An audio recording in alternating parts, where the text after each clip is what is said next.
எல்லோருக்கும் வணக்கம் நேயர்களே. இந்த வீடியோவில் ரொம்பவே முக்கியமான விஷயத்தை பற்றி தெரிந்து கொள்ளப் போகிறோம். பாக்யராஜ் அவர்கள் இறப்பதற்கு முன்னாடி அவருடைய மகன் கிட்ட ஒரு சில விஷயங்கள் சொல்லியிருக்கிறாரு. இது இன்னைக்கு சமூக வலைத்தளங்களில் வெளியாகி எல்லாரையுமே மிக பெரும் அளவுக்கு மனசை கவலைப்படுத்தியிருக்குது. அப்படி சில முக்கியமான விஷயங்களை பாக்யராஜ் அவர்கள் இறக்கிறதுக்கு முன்னாடி தன்னுடைய மகன் சாந்தோ கிட்ட சொல்லியிருக்கிறாரு.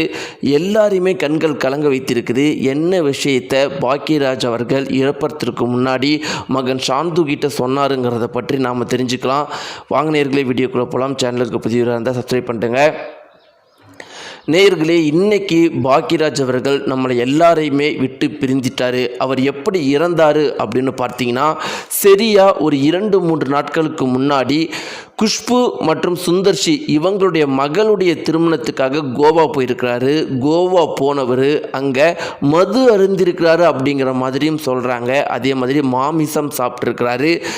இந்த வயசில் சரியான உடற்பயிற்சி இல்லாமல் மதுவும் மாமிசமும் சாப்பிட்ருக்கிறாரு. அதனால் அவருக்கு 2 நாள் கழித்து, அதாவது நேற்று இரவு அவருக்கு என்ன ஆகிருக்குன்னா மாரடைப்பு ஏற்பட்டிருக்கு. நெஞ்சு ரொம்பவே வலிக்குதுன்னு சொல்லியிருக்கிறாரு.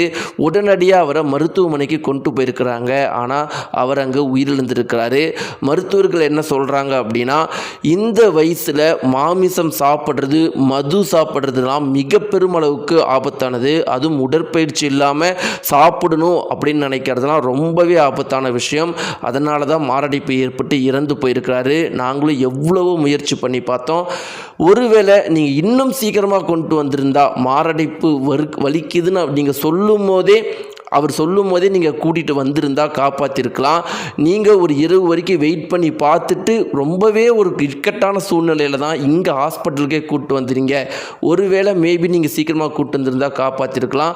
ஆனால் அவர் மாமிசம் சாப்பிட்டதுனால தான் உயிரிழந்தான்னு சொல்லிட்டு மருத்துவர்கள் தன்னுடைய பதிலை சொல்லி கைவிரிச்சிட்டாங்க. இப்படி இருக்க நேயர்களே, பாக்யராஜ் அவர்களுடைய வாழ்க்கை வரலாறு என்ன அப்படின்னு பார்த்துக்கிட்டிங்கன்னா, அவர் பாரதி ராஜாவுடைய முதல் படமான 16 வயது நிலைங்கிற படத்தில் ஒரு அசிஸ்டன்ட் டைரக்டராக ஒர்க் பண்ணார். 2வது படத்தில் பாரதி ராஜா அவர்கள் பாக்யராஜுக்கு அவருடைய படத்தில் ஒரு சின்ன ரோலும் கொடுத்தாரு. அந்த படத்தில் பாக்யராஜ் அவர்கள் அசிஸ்டன்ட் டைரக்டராகவும் ஒர்க் பண்ணார். 3வது படத்தில் பாரதி ராஜா அவர்கள் கவுண்டமணியோட ஒரு முக்கியமான ரோலை பாக்யராஜ் கொடுத்தாரு. அந்த படத்துலையும் பாக்யராஜ் அவர்கள் அசிஸ்டன்ட் டைரக்டராக ஒர்க் பண்ணாரு. இப்படி பாக்யராஜ் அவர்கள் படிப்படியாக முன்னேறி ஒரு சிறந்த நடிகராகவும், தமிழகத்தில் அனைவராலும் அறியப்பட்ட நடிகராகவும், ஒரு மிகப்பெரிய டைரக்டராகவும் உருவெடுத்தார். இப்போ ரீசெண்டாக தான் பார்த்தீங்கன்னா அவருக்கு 50 வருட காலம் தமிழ் திரையுலகத்தில் இயக்குனராக இருந்ததுக்கான ஒரு விழா நடத்தியிருக்கிறாங்க. இப்படி அனைத்து பெருமைகளும் கொண்டவர் 2 நாட்களுக்கு முன்னாடி ஒரு திருமண நிகழ்வில் போய் அதிகமாக மது மற்றும் மாமிசம் சாப்பிட்டு இறந்து போயிருக்கிற விஷயம் எல்லாரையுமே கவலைக்குள்ளாக்கி இருக்குது.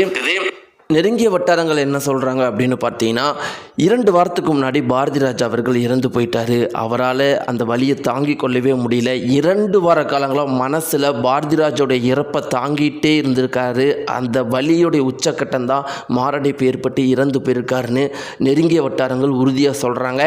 இப்படிலாம் இருக்கும்போது நேயர்களே, இப்போ ஒரு குறிப்பிட்ட தகவல் மிக பெருமளவுக்கு வைரலாக போயிட்டுருக்குது. அவர் தன்னுடைய மகனிடம் இறப்பதற்கு முன்னாடி அந்த மருத்துவமனையில் என்ன சொல்லியிருக்காருன்னு பார்த்தீங்கன்னா, மகனே, நான் இத்தனை வருஷ காலம் 50 வருஷத்துக்கு மேலே ஒரு நடிகராகவும் ஒரு இயக்குனராகவும் இந்த தமிழ் திரையுலகத்தில் இருந்தும் என்னால் உனக்குன்னு எதுவுமே பண்ண முடியல.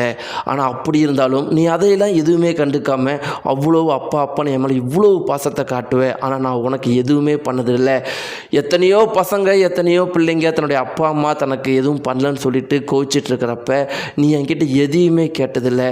நான் சாகிறதுக்குள்ளே தமிழ் திரையுலகத்தில் ஒரு உச்ச நடிகராக பார்க்கணும் அப்படின்னு ஆசைப்பட்டேன். அது நடக்காமல் போயிடுமோங்கிற பயம்தான் எனக்கு அதிகமாக இருக்குதுன்னு சொல்லியிருக்காரு. இந்த குறிப்பிட்ட தகவல் மிக பெரும் அளவுக்கு வைரலாக போயிட்டுருக்கு. நேயர்களே, இதை பற்றின உங்களுடைய கருத்துக்களை மறக்காமல் தெரிவிங்க. நன்றி.